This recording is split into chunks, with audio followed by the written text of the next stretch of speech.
Samantala, pinag-iingat ngayon ng COMELEC ang mga kandidato sa modus ng ilang grupo na nag-aalok ng siguradong pagkapanalo sa eleksyon kapalit ng malaking halaga. Ayon po sa COMELEC, nag-iikot ang naturang mga scammer sa Quezon City at maging sa katimugang bahagi po ng Metro Manila. Madeline Villar Moratillo nagbabalik para sa balitang yan. Tukoy na ng Commission on Elections ang ilang grupo na nag-aalok ng panalo kapalit ng malaking halaga para sa darating na eleksyon.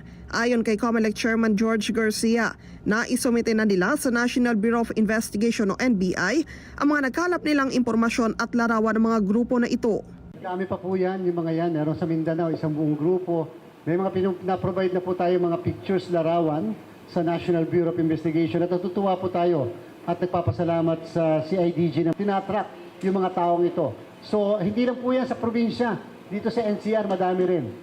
Lalo sa bandang Quezon City at south of Manila, of Metro Manila.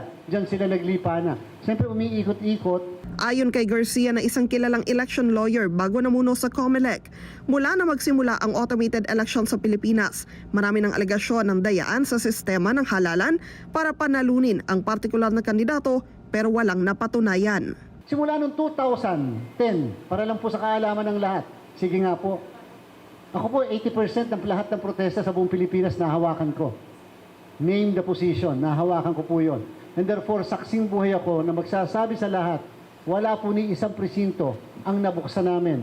Whether kami ang nagpo-protesta o kami ang pinoprotesta, na iba ang result sa na-transmit na result. Habang nag-i-improve anya ang teknolohiya, lalo rin namang nag-i-improve ang mga paraan para masigurong tampered-proof ang mga sistemang gagamitin sa eleksyon.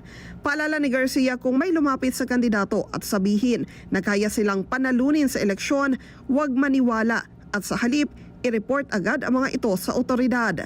Una rito na aresto ng mga operatiba ng Criminal Investigation and Detection Group ang tatlong individual na nagpakilala namang information technology specialist na may koneksyon umano sa COMELEC at may access sa automated result ng halalan.